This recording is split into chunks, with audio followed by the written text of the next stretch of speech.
So listen, I get it. Beetlejuice has a huge following and so many fans love this character. But what if I were to tell you that Beetlejuice is just a creep? Am I wrong for saying that? The dude is just a creepo.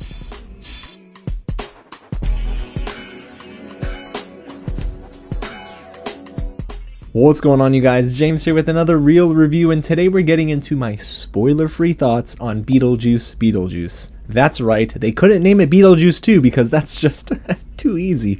But y'all, this movie is most likely going to make a ton of money because I was able to see this in theaters for this review thanks to Warner Brothers Pictures, and the general audience was loving it. At least there were, cheers and there were some laughs and stuff, so it just seems like it's going to make a lot of money. I have that feeling.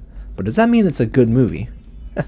Well, I'll answer all of that and so much more, but before we go any further, if it's your first time here at the channel, welcome to Real James, where I love talking about movies, TV, and all the news in between. So if you do too, hit the big red button below, subscribe to the channel, tap on that bell, and let me know in the comments below, you guys, what do you think of Beetlejuice Beetlejuice, and which one of the two movies is your favorite? That's right, because the very first movie came out in 1988, directed by Tim Burton, who returns for the sequel, and the film, I should say, Beetlejuice Beetlejuice, stars Michael Keaton as Beetlejuice, Jenna Ortega as a new character, Astrid Deetz. We have Winona Ryder reprising her role as Lydia Deetz, Catherine O'Hara as Delia Deetz, and Monica Bellucci as a very new character, the antagonist of the movie, Delores. And the film itself, if you're not really familiar with it, without spoiling anything, here's the premise.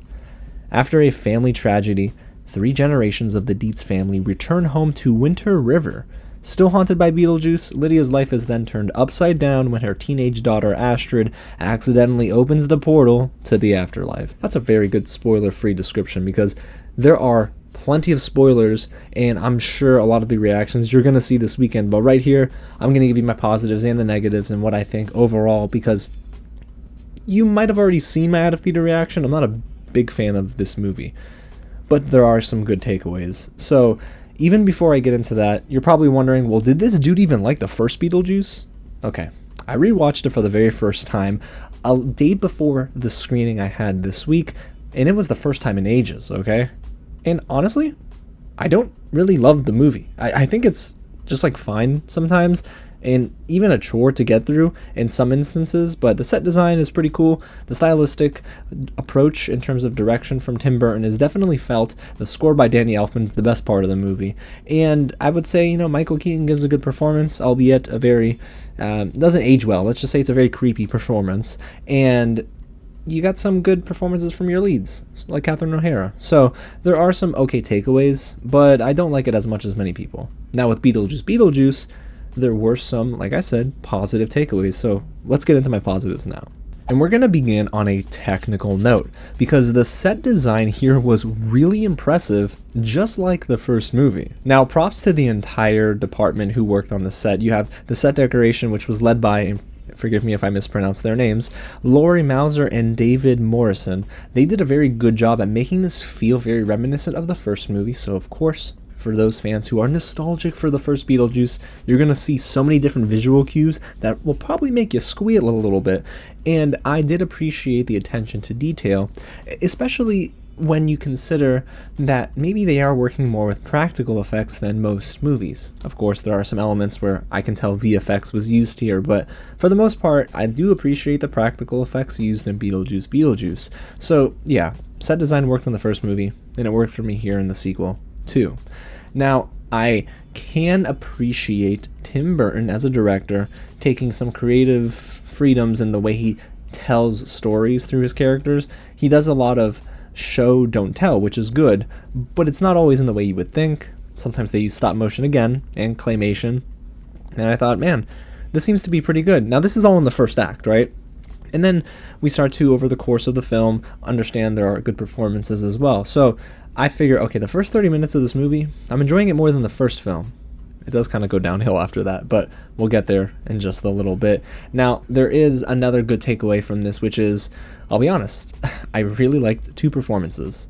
Even though the acting wasn't tremendous in this film, I loved what Jenna Ortega and Catherine O'Hara brought to the table. It's almost like Catherine O'Hara did not skip a beat as Delia, and that is Lydia's mother. She's now fully diving into her place in this artistic world. She's curating exhibitions. She is what you would consider a, I guess, visual or performative artist, and her timing and her delivery really work for me. I only laughed 2 times in this movie, and that's not good to laugh 2 times in a comedy, but they were because of Catherine O'Hara and Jenna Ortega, who plays Astrid, Deetz, the daughter of Lydia.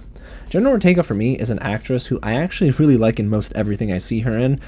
I will tell you, before this, the last thing I saw her in was Wednesday, if I'm not mistaken, and season 1 of Wednesday, I'm like, she carries, right? But in the sequel for Beetlejuice, I thought Jenna Ortega did a good job with what the script was giving her. And we'll get into that in my negatives, but there wasn't a lot of wiggle room there for her to really act. But when she was given the stage, I thought she did a pretty darn good job.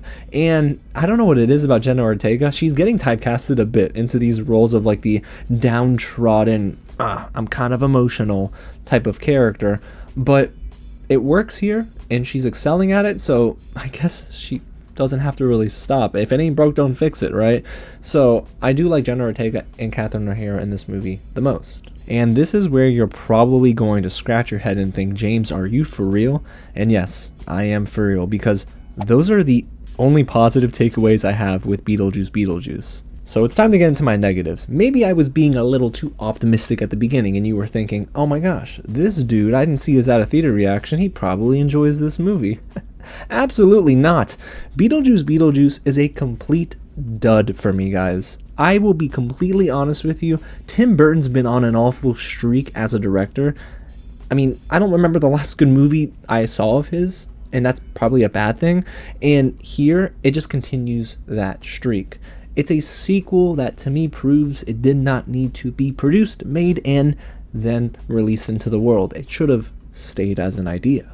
And here's why. We're going to start with the absolute poor direction. Like I said, Tim Burton chooses style over substance, and the movie is far worse off because of it. Yeah, it's cool to see the claymation, it's cool to see the stop motion and stuff, and the nice set designs, and oh my gosh, this is so different, right? Well, not really, because we saw it in the first movie, but I don't know, he kind of tries to prey on your nostalgic bone in your body, like, yeah, you were a fan of this, remember this? Isn't it so cool? Hey, remember this one too?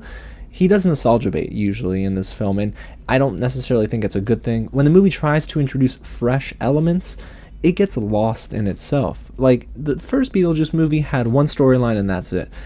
Beetlejuice Beetlejuice has about 3 to 4 subplots here. What are we doing? And this awful script was written by Alfred Goh and Miles Millar, who are the writers for Wednesday, the Netflix original series, of course, from Tim Burton's mind. So you see where this is going here. I'm not giving Tim Burton any sort of flack for working with people who he's worked with in the past, but here's the problem. Wednesday was not a very strongly written series. Beetlejuice Beetlejuice is pretty much the same, if not worse, in terms of the writing department. By the second act, I was falling asleep. And that doesn't happen in movies, guys. I do not fall asleep in movies. And the last time I fell asleep in a movie, it wasn't even Madam Web, because it was like laughably bad. It had to have been a film from last year. So it's been almost a full year since I've nodded off or begun to like nod off in a movie. The second act is so bogged down by these subplots and trying to make you care about these characters, and they don't do a good job. Not only that, the humor is poorly written. It's low-hanging fruit. They try to do, of course, the come Mr. Darling, like, you know what I mean? And they try to revive these moments and make you laugh. Oh, isn't this so cool? No, it's not cool. I did not laugh at any of these moments, and to me, it felt even more of a chore to get through than the first film. And that's saying something. I also fault the screenwriters here, and partly Tim Burton, for not giving a lot of solid material for these actors to work with. Again, Jenna Ortega and Catherine O'Hara do a good job, but I'm looking at the other actors and thinking, this is what you're delivering to them? Winona Ryder, usually great. In this movie, completely dull. Like, there was no layers to this character at all. You would think Lydia Deetz, now a talk show host. Her character is hosting ghost stories and has a weird relationship with Justin Theroux as character. And you would think, okay, yeah, they're going to build on this. They try and they fail. It just falls through completely and doesn't leave any sort of impact on the viewer, which is me. But there is another performance here that I don't really want to give a complete pass to. Sure, the script wasn't amazing like I've just got done mentioning, but Michael Keaton as Beetlejuice was surprisingly very one note. It didn't feel like he wanted to be there. And Michael Keaton is an actor I highly regard and think he's excellent in most everything I see him in, but in Beetlejuice Beetlejuice, it's like giving the energy of, hey, I got this paycheck, y'all. Warner Brothers is paying me a whole lot. Sure, I'll come back as Beetlejuice. It doesn't really work for me, though. And most times, I feel like he's just going through the motions, and when you feel, okay, he's got to deliver some oomph behind this line, just falls flat. So I don't think it's a very good performance from him, and I also feel bad for Monica Bellucci. We just mentioned Monica Bellucci, and she plays Delores, which is Michael Keaton's character's ex-wife, and you're thinking, okay, this is going somewhere, but she's also the victim of just a poorly written, a thinly written subplot that does nothing more than just set up one scene at the end of the movie. That's not even much of a payoff, to be honest. I was like, this is it?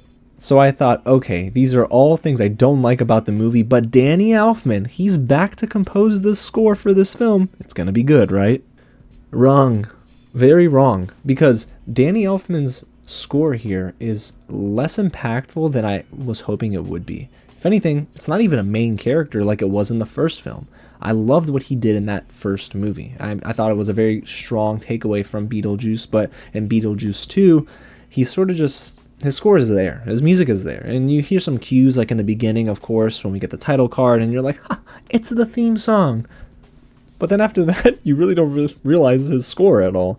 Danny Elfman is a person, I think, he's one of the greatest composers we have in Hollywood, but this wasn't really a hit for me.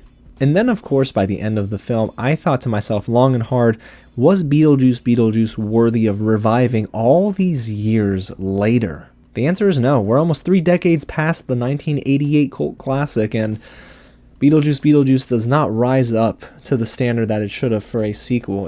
It tries to do far too much with nostalgia and some really poor performances outside of a couple, bad humor and bad writing, and I'm thinking, gosh, this is a recipe for disaster. And it was. Because overall, you guys, Beetlejuice Beetlejuice is not a movie I'd recommend to you. Now, if you're a huge fan of the first film, you might find some more enjoyment in this than I did. Because, to be honest, who was waiting for a Beetlejuice sequel? I'm so sorry to say it. The first Beetlejuice did not end in a way in which I thought, yeah, you can play to this. Yeah, bring on a sequel. It just ends. And they even tried to set up a possibility for a third movie in Beetlejuice Beetlejuice. And I'm here to say, don't do it, because it's not going to work. Now, will Beetlejuice Beetlejuice make a lot of money? Yes. This movie's going to make close to $1 billion. We're seeing merchandise sales, of course, skyrocket already. Halloween's around the corner. The movie's going to do well, but I do not think it's a strong film. I was just sort of going through the motions. This was like one of the longest hour and 40-minute experiences I've had this year in movies. And that's saying a whole lot. So, y'all, even if I had to rate Beetlejuice Beetlejuice, I'd probably give it like a 2.5 out of 5. Just being a little generous here. I was so close to giving it a 2. And then I was like, hold on, what did I give Madam Web? Oh, okay, it's probably 1.5 stars better than that. So, y'all, there you have it. Those are my spoiler-free thoughts on Beetlejuice Beetlejuice. I do not think it works on many levels, and while the set design is good, Catherine O'Hara and Jenna Ortega give good performances, and yeah, there are a couple cool stylistic choices by Tim Burton in the first act. Overall, this is a sequel that should have stayed on its shelf somewhere. Tim Burton's shelf. Yeah, just should have kept it there, or maybe take it away from him. But y'all, there you have it again. That's my real review, but I gotta know down below in the comments what you guys think of my thoughts on Beetlejuice Beetlejuice. It's okay if you loved it, but I want to know why you loved it. So get loud in the comments below, and guys, thank you so much for supporting the channel. We're so close to 30,000 subscribers, and it's due in large part to your support. Alrighty, well, I'm gonna go and get ready for some movies next week, because I'm hoping maybe that washes out the taste in my mouth. And I say that as I'm thinking of the gut scene in Beetlejuice Beetlejuice, and it's so gross. Thank God I was not eating any food during the screening. Alrighty, y'all. Again, thanks so much for watching. God bless you guys, and I'll catch you at the next screening. Yeah, I'm not saying his name at all. Not even 3 times. Ugh.